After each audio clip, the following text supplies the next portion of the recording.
What's going on, y'all? Welcome back. It's your boy Jay here, and we have officially arrived.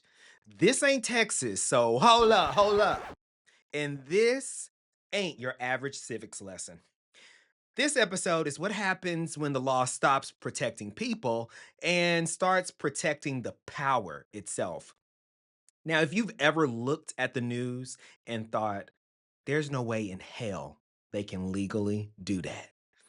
Spoiler alert, if you didn't know by now, they absolutely can.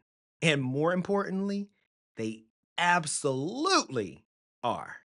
So let's get into it. Cue the track.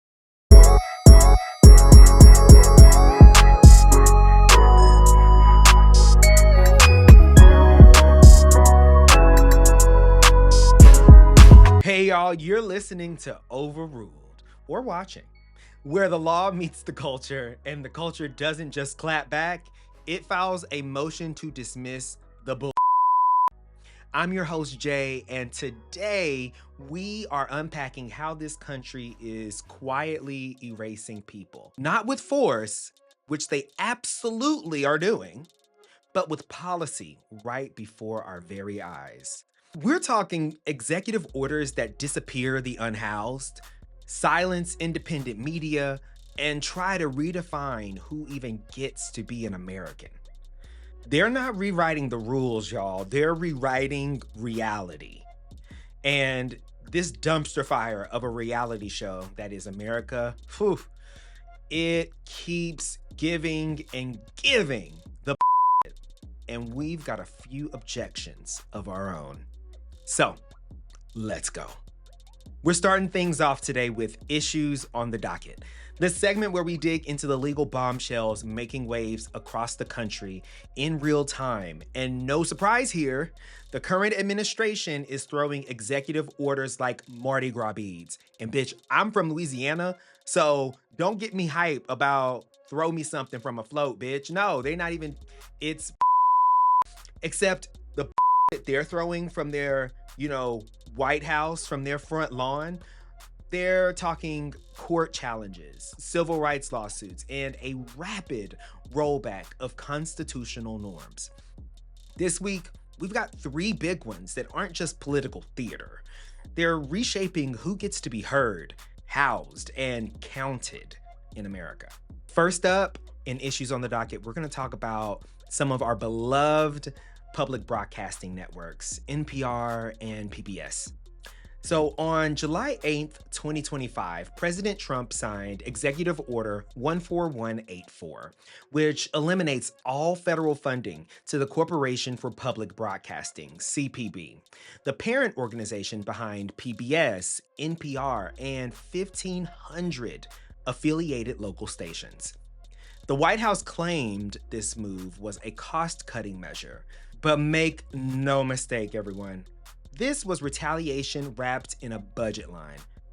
The order states that public broadcasting has become, quote, a partisan propaganda machine hostile to American values. What the do you think this administration is, if that's what public broadcasting is? But I digress. Translation, it reports facts that hurt feelings in high places. That's the reason why public broadcasting has been getting the axe. In response, NPR, PBS, and a coalition of press freedom organizations filed a lawsuit on July 12th in U.S. District Court for the District of Columbia, alleging violations of the First Amendment and viewpoint discrimination. The lawsuit, National Public Radio versus United States, argues that the executive order itself intentionally targets speech critical of the administration, setting a dangerous precedent for government-controlled media funding. Facts. The CPB's 2024 budget was $535 million, $500 million, with most of that money going to rural stations, low-income areas, educational programming, and public safety broadcasting. So this isn't just about silencing Big Bird and Sesame Street. It's about whether tax dollars can be weaponized to muzzle the press. And y'all, if this holds up, state censorship just got a total new rebrand. And speaking of rebranding, let's talk about how this administration tried to rebrand the Constitution. Specifically the part that defines who gets to be an American in the first damn place. Spoiler alert, again, the courts this time weren't having it. So our next story is going to talk about birthright citizenship. On July 22nd, 2025, the Ninth Circuit Court of Appeals struck down the Trump administration's attempt to revoke birthright citizenship for children born in the U.S. to undocumented immigrants. The executive order in question, Executive Order 14179, was issued in April 2025 and tried to redefine the 14th Amendment, essentially saying you're not a citizen unless your parents meet a new set of criteria. You know, when you think you've reached the bar of something and they move the bar further down the line and you have to keep constantly chasing the bar? That's what this administration is doing to the immigrant community and damn near everyone here in the United States. But anyway, here's the kicker. The 14th Amendment, ratified in 1868, already settled this. It states, all persons born or naturalized in the United States are citizens of the United States. How much more clear does it need to be? And the Supreme Court backed that up in United States versus Wong Kim Ark in 1898. So this executive order, y'all, it is DOA, dead on arrival. This has already been settled, and yet this administration is trying to slap some new language on it, some new branding, and see if it can get past you, I, and all of us with common sense. The Ninth Circuit, just like me, did not mince words, calling the EO blatantly unconstitutional and historically, I love this, historically illiterate. Yes, you better read the administration for a change. The circuit court should, at least, because the Supreme Court, y'all know they're not doing it. But as I said all of that, and we can, say that's right in response to the Ninth Circuit Court, don't exhale just yet. The administration is pushing for a Supreme Court review. And with this bench, here we go. Nothing is off the table. And just when you thought it couldn't get more dystopian, let's take it to the streets, okay? Literally. Because now, being poor in public could get you locked up, all in the name of helping. So on July 23rd, 2025, Trump signed Executive Order 14187. All these executive orders he's just dishing out like free samples at Costco that nobody wants. But anyway, Order 14187, directing federal agencies to support the involuntary institutionalization of homeless individuals labeled mentally unstable or a threat to public safety. That sounds like mental health care until you realize there's no new funding for housing, treatment, support, mental health awareness, and care. No, there's none of that. It's just detention. Excuse me? There are zero, and I want to say this again, zero medical standards in the order. No requirement for a psychological evaluation. No right to challenge detention. So sit with that for a second. Their decisions, the government's decisions to lock someone up, is very subjective, opinion-based, and not steeped in any critical thinking or medical procedure by people who practice medicine. Here we go, more of the And with states like Florida and Texas rushing to implement it, running to do this, some police departments are already rounding up unhoused people under this vague public safety umbrella. According to the ACLU, Human Rights Watch, and multiple legal advocacy groups, the EO itself violates at least three constitutional protections. It's really quite simple. Let's check the board. Shout out to Rayshonda. The first, the Fourth Amendment, which protects you from unlawful searches and seizures. Then we have the 14th Amendment, which is your due process right. And also, let's not forget something that's very important for people with disabilities. The Americans with Disabilities Act, the ADA. These lawsuits are flying, but here's the very sobering and chilling part. This was never about fixing homelessness, and I feel like we all know that. It's about hiding it.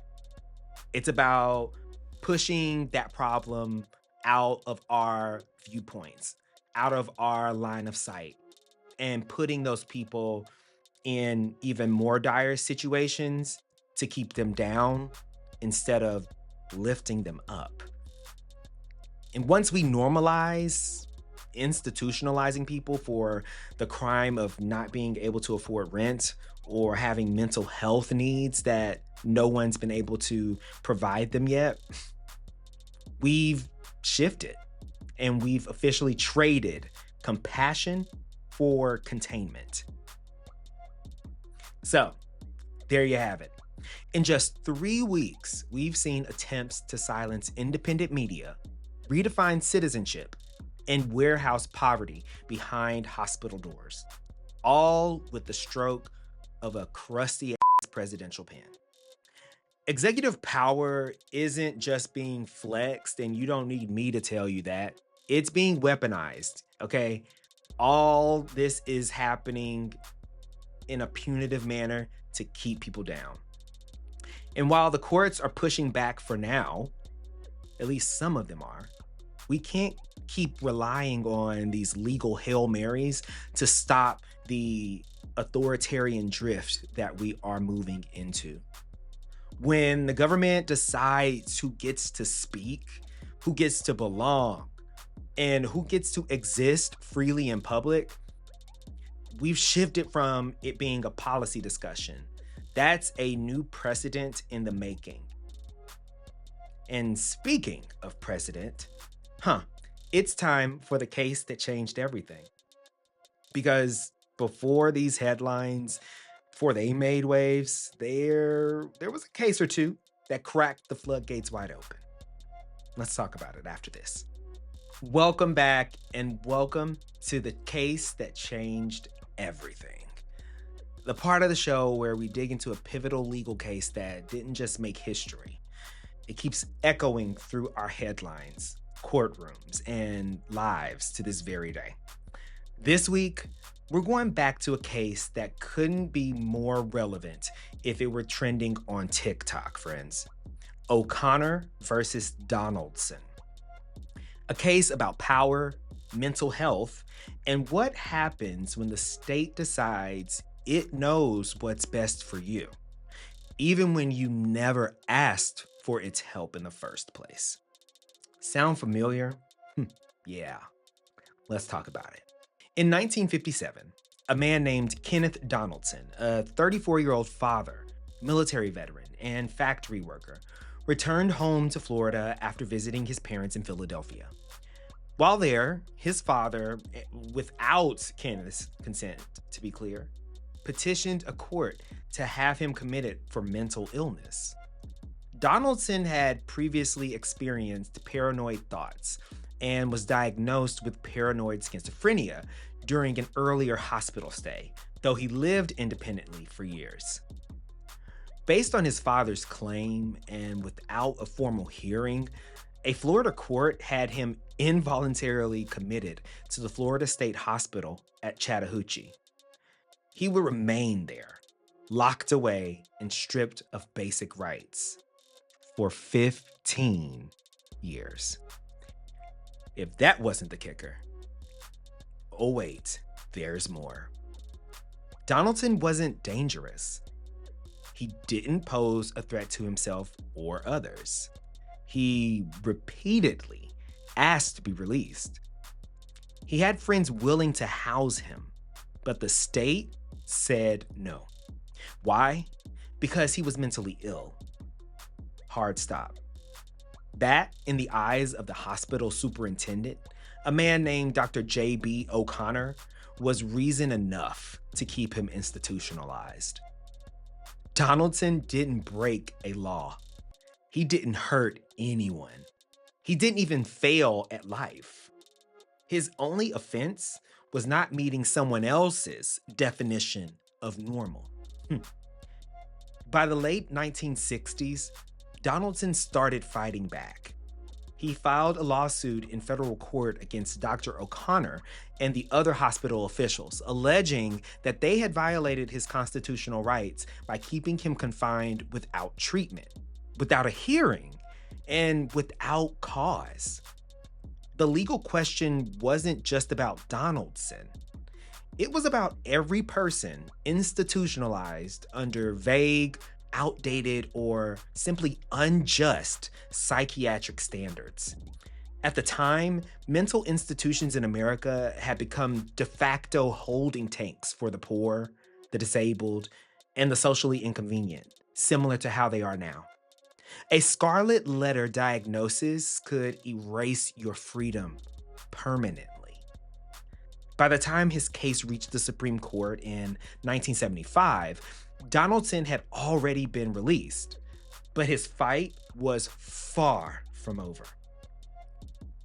Now, I want us to take a break here and actually soak in the next couple of sentences, next few things I'm going to tell you here, because if we could only have this in 2025. Okay, back to the story. In a unanimous, I'll say that again, in a unanimous 9-0 decision, the Supreme Court ruled in Donaldson's favor. Come on now. Here's what they said and why it still matters. A state cannot constitutionally confine a non-dangerous individual who is capable of surviving safely in freedom by himself or with the help of willing and responsible family members or friends. That came from Justice Potter Stewart, writing for the court. The court held that mental illness alone is not a valid reason to deprive someone of their liberty. If a person is not a danger to themselves or others, and they're capable of living freely, the state cannot keep them locked up just because it doesn't like how they think. That may sound very obvious to you and I today, but in 1975, that was revolutionary. O'Connor versus Donaldson became a turning point in civil liberties, mental health law, and institutional reform. It helped catalyze the deinstitutionalization movement, which aimed to move people out of locked psychiatric wards and into community-based care. Between 1955 and 1994, the number of people in U.S. public mental institutions dropped from 560,000 to under 70,000. That sounds amazing, right? Well, yeah and no.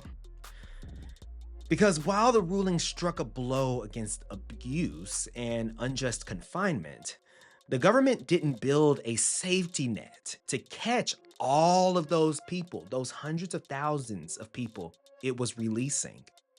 The promised funding for community-based mental health services, conveniently missing, never came. Instead, the burden was offloaded to local governments, police departments, and eventually, prisons. Fast forward to today, and America's largest mental health facilities are jails, not hospitals. Now, let's fast forward to the present day.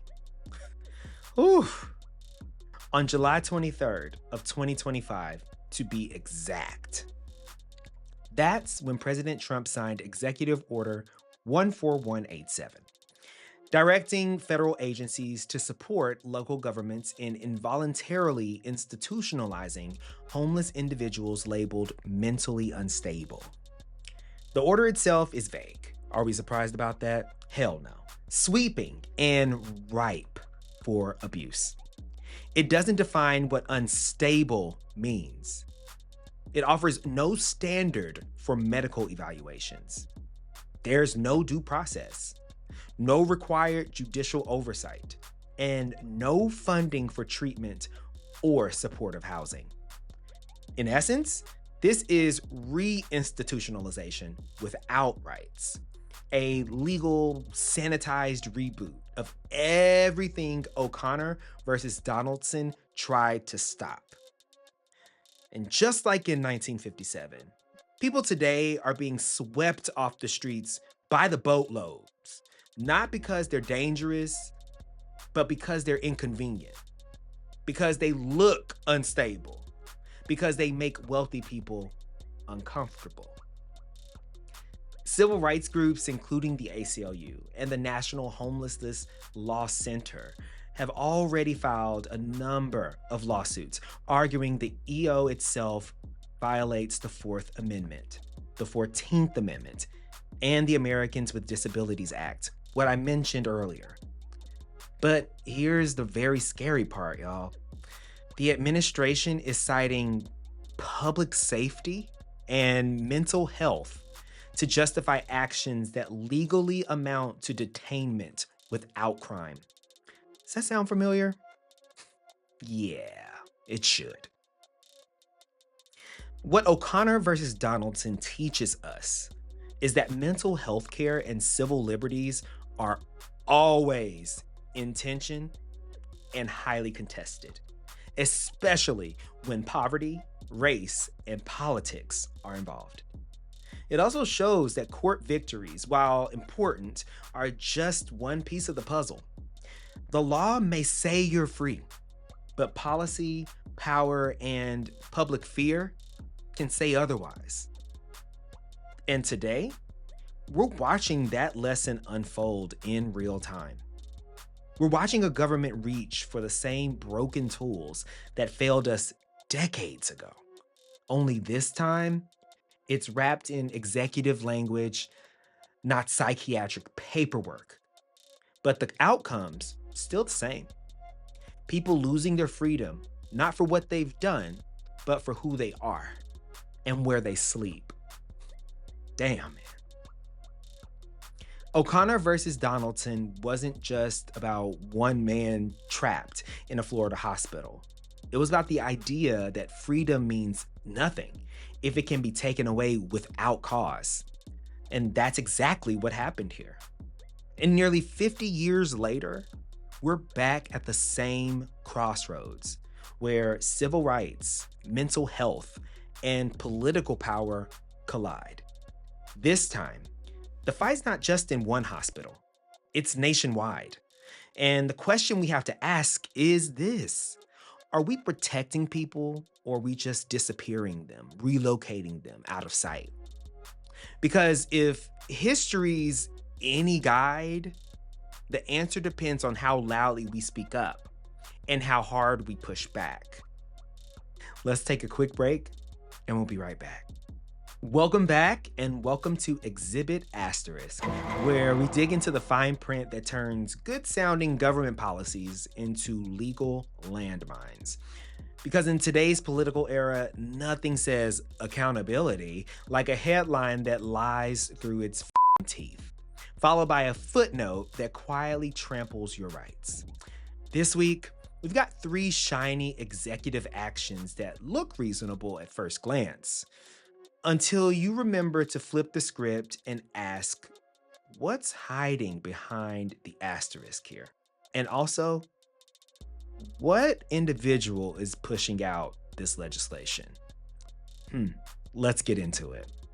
First up, we're talking about Executive Order 14290, ending taxpayer subsidization of biased media. Ooh, you already know where we're going when you hear biased media in there. Now, the headline of this particular executive order is that we're just stopping federal funds from supporting politically slanted news. The asterisk here in that translation, we're pulling the plug on NPR and PBS because they said something we don't like. So, good luck being able to support all of your content and all of your communities. President Trump signed EO 14290 in June of 2025, claiming that NPR and PBS have become, quote, propaganda arms of the radical left. The order claims to be about neutrality and fiscal responsibility. That is rich coming from this administration. But here's what the fine print doesn't say. The Public Broadcasting Act of 1967 already protects editorial independence and prohibits government interference in programming. Let me say that again, because maybe some of you need to pause, do a little Google, and see for yourself. The Public Broadcasting Act of 1967 already protects editorial independence and prohibits government interference in programming. And what is the government actively doing right now when it comes to programming? Interfering. So, what's this order really doing? It's punishing critical reporting, period. And it's also punishing civil rights groups for having a voice. And those same civil rights groups have already filed lawsuits arguing this is nothing but viewpoint discrimination, a First Amendment violation dressed up as a budget reform. And here's the thing. Public broadcasting is often the only accessible news source in rural and underserved communities. Cutting it doesn't just silence a network. It silences millions of people's access to free, factual news across this country, no matter what side you're on. But sure. Let's call this executive order neutrality. Our next exhibit in this segment is going to involve the major OMB grant pause. On January 27th, 2025, the White House issued an internal memo through the Office of Management and Budget, the OMB, pausing all new and pending federal grants for diversity or equity-related projects. That included everything from university research to Medicaid reimbursements. Now, here's the plot twist. This pause violated the Impoundment Control Act of 1974, which literally prohibits the president from withholding congressionally appropriated funds unless Congress agrees. So let's take a couple steps back here. I'm going to repeat this because I want you to Google it and get your knowledge up.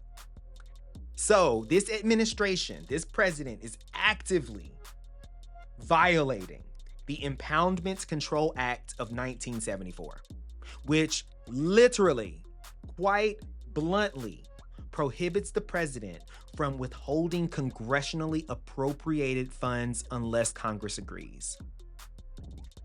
So they don't give a about the laws, prior established precedents, anything in this administration. And I've just given you two different acts in this segment that the Trump administration has actively, blatantly, just effervescently skipped over and ignored. What the is this administration? What are we doing? Anyway, I'm going to go on a tangent, but I'm going to get back to this. So in short, what that act means, the Impoundment Control Act, and how it's being twisted in this day and age, the executive branch is trying to ghost a few $billion like, it was just canceling out on dinner plans.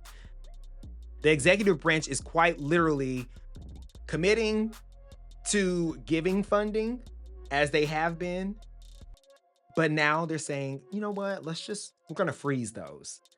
No rhyme or reason. And Congress has not agreed with this. Okay. So it literally is the president just acting flippantly. So nonprofits, schools, clinics, even Meals on Wheels programs were suddenly frozen out. And when federal courts stepped in on this issue, they agreed. This move was illegal. The freeze is illegal, unconstitutional even, and dangerous. But guess what? The damage is already done. Because while the law says you can't unilaterally freeze funds, the asterisk said, well, we did it anyway. Our final exhibit for today covers Executive Order 14168. I have been doling out these executive orders today, y'all. So imagine how much I've had to read up on these things. But I want y'all to, and I'm also doing it for you so you can just understand the bottom lines of these things, right? But get your knowledge up, get your Googles in. Anyway, so Executive Order 14168, signed in March of 2025, was sold as a defense of women's rights and biological truth. That already tells you where we're going with this. But in reality, it forced all federal agencies to erase recognition of gender identity, banning agencies from using terms like transgender, non-binary, or gender inclusive in grants, healthcare access, passport applications, and even prison placements. Does that sound like a community is being targeted? I think so. Hopefully you can pick up what I'm putting down. The order also barred federal funds from supporting gender-affirming care or trans-inclusive programs in schools and public hospitals. Y'all, and here's the wild part, as if all of that wasn't already wild. There was no legal precedent or congressional approval for this executive order. Just executive action. Boom. He's feeling his puss, and he said, baby, I'm signing out executive orders today, baby, and we don't care about the I say that because that's what that administration is absolutely thinking. This administration, this president, has just flat out decided that trans people no longer deserve legal visibility. Who gives him the authority to do that? I'll tell you who. The Supreme Court. But that is a discussion for another time. Now, as a result of this executive order being just shat out to the world and we're being forced to deal with it, lawsuits came fast. The ACLU, Lambda Legal, and Transgender Law Center filed within a week of this order being released. And federal agencies, federal judges in California and New York issued partial injunctions to stop the most harmful provisions, which I would like to know what they consider to be the most harmful and how they made that determination. Were there people coming from those communities sitting at the table to determine what would be the most harmful provisions to said community? I highly doubt it. But like always, the executive order's damage was immediate and intentional. It's already happening. The damage is quite literally done. This order was not about protecting anyone, and you are foolish if you ever think so. It was about erasing everyone who doesn't fit into the 1950s bathroom sign. You know, the one where it's like a woman stick figure with a dress and then a man just standing straight up, silhouette. That's it. If you don't check one of these, you can't. We don't care about you. We are going downhill. We are just popping down into the gutter at the pits of the dumpster fire of hell. But anyway, sorry. Don't want to get you down. What did we learn today, y'all? If it says protecting neutrality, it might mean silencing the press. If something says budget accountability, it might mean defunding your local clinic. And if it says defending women, it might mean defining womanhood so narrowly that millions of people get legislated right out of existence. In a world where the headline says one thing and the footnote says surprise fascism, the only way to protect your rights is to read the damn asterisk, okay? Stay sharp, y'all. Stay skeptical. Do the Googles that I have asked you to do on these executive orders. Share with people. And guess what? Stay tuned. Because next, we're moving into our good old segment, Objection, Your Honor. And I got some things to say about this government's greatest hits and absolute misses. Stay tuned. We'll be right back. All right. Welcome in. Come in. We are in the building. Let's go. Hey, let's go. I got an objection for that ass. And I'm going to shake this ass real fast. Ooh. I don't know where that was coming from, but you know what? I don't know. If you hear that, then I left it in because I said, yeah, I want to leave that in. If not, then all of this is just a blur. So, here we go. What's going on, y'all? Welcome back. And let's just get right into the objection, okay? Because I got some I want to say. So, I'll start by saying the overall objection here, and I'm going to peel it back, don't worry, is erasing people with policies. So, Your Honor, the court of public opinion, all my legal eagles out there listening, watching, or what have you, I rise today to file an objection on behalf of every community this government is trying to render invisible. Let's be honest, y'all. We've reached a point where the state no longer needs tear gas or tanks to disappear people, make them go completely off the face of the map. All it takes now is a well-timed executive order, a few buzzwords, and a press release that makes oppression sound like reform. They've traded a whip for Microsoft Word 12-point Times New Roman font. And we're supposed to clap for that, y'all. Okay? I'm going to say that again because that may have gone over your head. This administration, this country right now, they've traded a whip for a Microsoft Word document in a standard font to completely alter and decimate communities. And we are supposed to clap for that. It's a chop. Let's talk about the forced compassion hustle. The federal government dropped an executive order in July greenlighting involuntary institutionalization of homeless people, wrapped it in mental health outreach language like we weren't going to read the fine print and see through the with transition lenses. Here's the thing. There's no new funding for housing, no treatment infrastructure, no due process, no oversight, just cops, clinics, and chaos.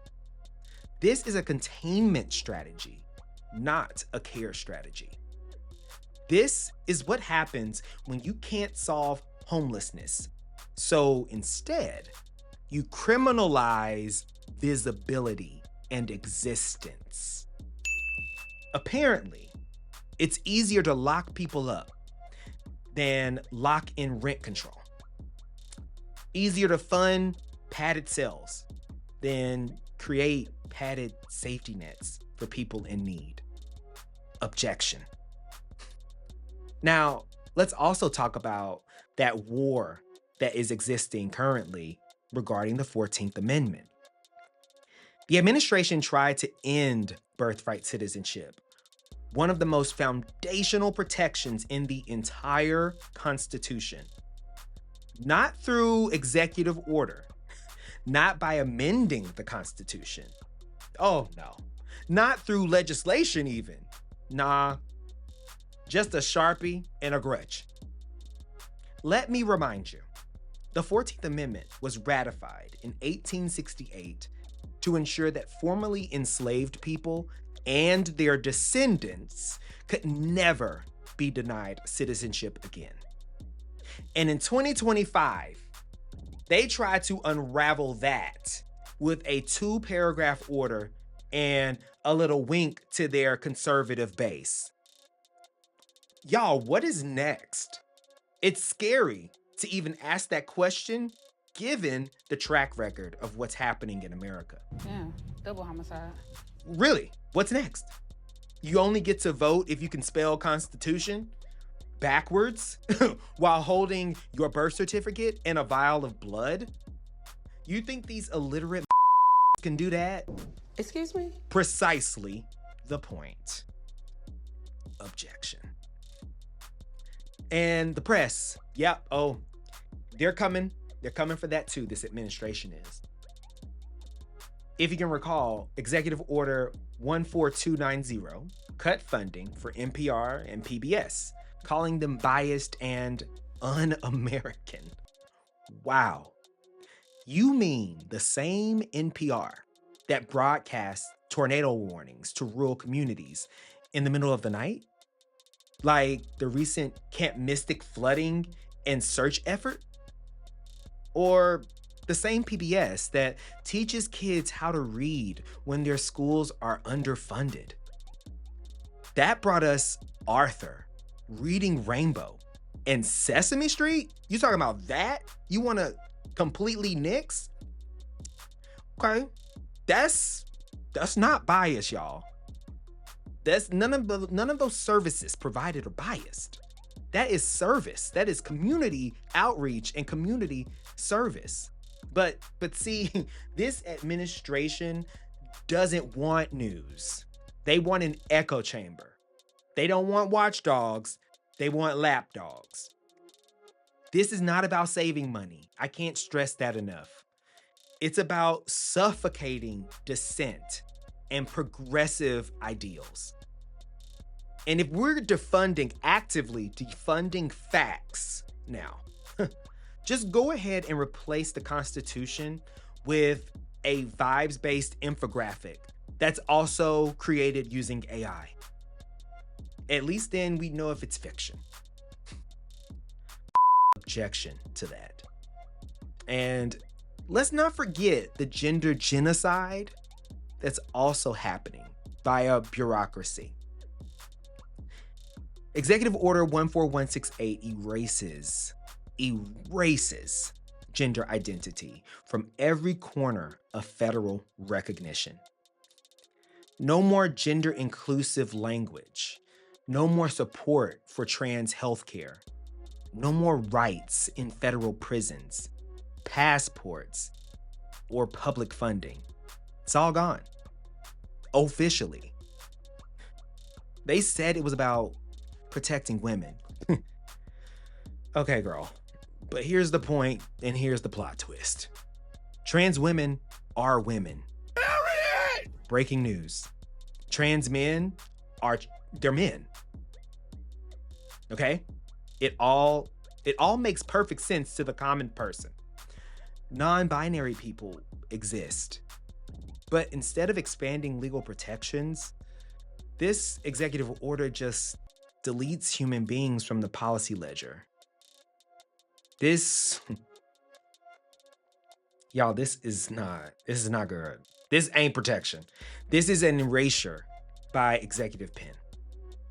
It's legislative conversion therapy with a side of plausible deniability.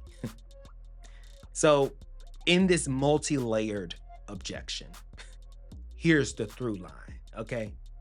Follow me on this journey of discovery.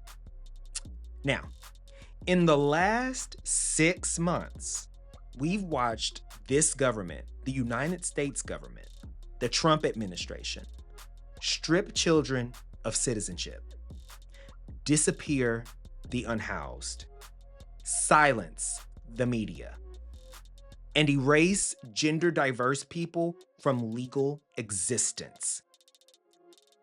And they're doing it all with the same tired, whack-ass blueprint. Step 1, find a vulnerable group. Check. Step 2, slap some PR on oppression. Check. Step 3, blame the Constitution for not being flexible enough. Check. And last but not least, step 4, gaslight the out of the rest of us into thinking that it's for our own good. Nah, that part, not check. That part, not today. We're not doing it. So, objection, Your Honor. Objection, government, to this administration's death by footnote strategy. To pretending that erasure is equity, that silence is safety, that executive orders can rewrite what centuries of struggle made law. Objection to turning marginalized lives into political scrap metal. Objection to bureaucrats with pens acting like gods without consequences. Objection to the erasure of people under the disguise of policy, patriotism, and public interest. Because the only thing more dangerous than unchecked power is unchecked power that wears a mask of legitimacy. And that is this week's objection, Your Honor. Guess what? If they're gonna keep rewriting reality, we're gonna keep reading the out of them. Oh, I love how that just sounded. It sounded just so for no reason. But I mean, it's true. I ain't got time for the bull. Y'all ain't got time for the bull. We gonna read the out of them and hold them accountable. Amen. Amen. Anyway, that has been a wrap on this week's episode of Overruled. Let's remind ourselves of something. We've got a government that wants to silence the press, redefine citizenship, erase gender identity, and institutionalize poverty. Wow. All with a stroke of a pen and a headline that says, nothing to see here. We're being progressive. Make no mistake, folks. This is not solely predicated on a policy decision or a policy move. It's about establishing precedent. It's about power. About the slow, deliberate redlining of humanity through legalese and those over 1,200 pages of Project 2025. The Constitution is not a vibe. Civil rights aren't optional. And executive orders aren't magic wands for making inconvenient people disappear. This episode wasn't just a legal recap. It was a reminder that erasure is a choice and silence is complicity. And that the law, when unchecked, can become the very tool used to undo justice. But here's the good news. Yeah, we see it. I see it. You see it. We all see it. We name it and we call it out. And guess what? We're not gonna go quietly, okay? So we have to keep these conversations, we have to keep these going. Let's keep this conversation that happened today, these stories, let's keep those loud and at the forefront. Share them with your friends. Share them with people that need to hear it. Got a legal rant, a question, a policy you want us to drag through the mud and back, or something funny you just want to vent about in your own objection? Email us at theoverruledpodcast@gmail.com or hit us up on all platforms. Overruled Podcast on Instagram, TikTok, and Blue Sky, and The Overruled Podcast on YouTube. Like the show? The answer should be yes, but I don't want to force your hand. You know what I'm saying. Rate it, okay? 5 stars only, though. I'm not looking, no, none of those other girls. If you're not here and riding with the team, you're not on the winning team, do not give any ratings because we're here to lift up. That's what this community does. So we 5-star bitches over here. 5 stars for 5 stars. You okay? All right. Good. Now, with that being said, review the show. Tell us what you like. Tell us the things that you've learned. Tell us how it's helping you navigate your own understanding of the law. Also, share it. Like I said, like the only way you can grow is really by sharing the word about the podcast.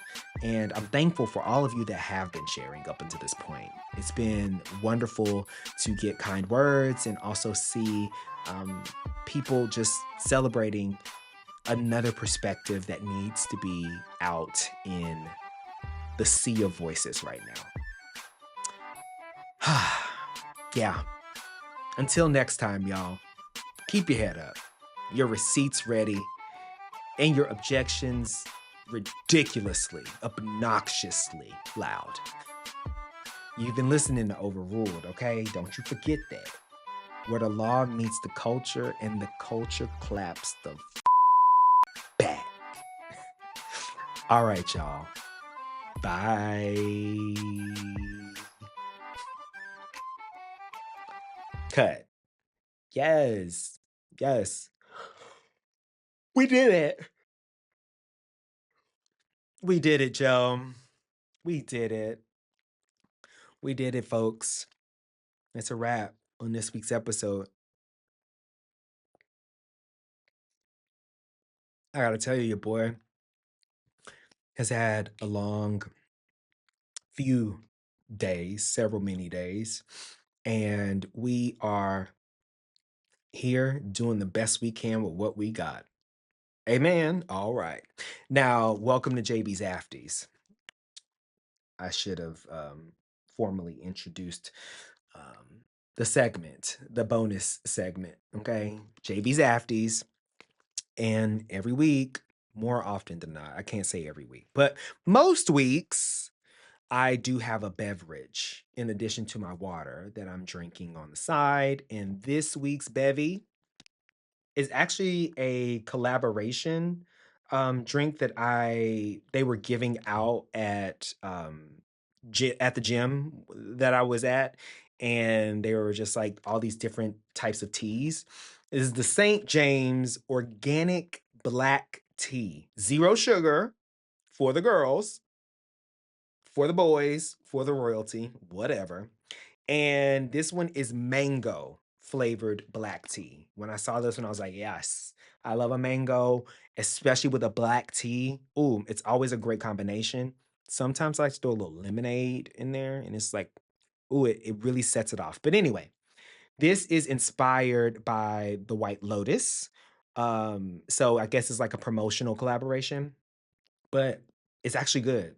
It's literally exactly what it says, mango black tea and 0 sugar. Like you taste the mango, you taste the tea, you're not getting all that unnecessary sugar. Mm, but that's neither here nor there. So yeah, what's been going on, y'all? I hope you're good. I hope shit's popping off for you, whatever's going on, in a good way. Okay. I'm hoping that you are making plans for whatever things you want to do or you want to see accomplished in the rest of the year that we have left. Bitch, this year has been flying by. I am so serious. Like, it's like, okay, wait, hold on.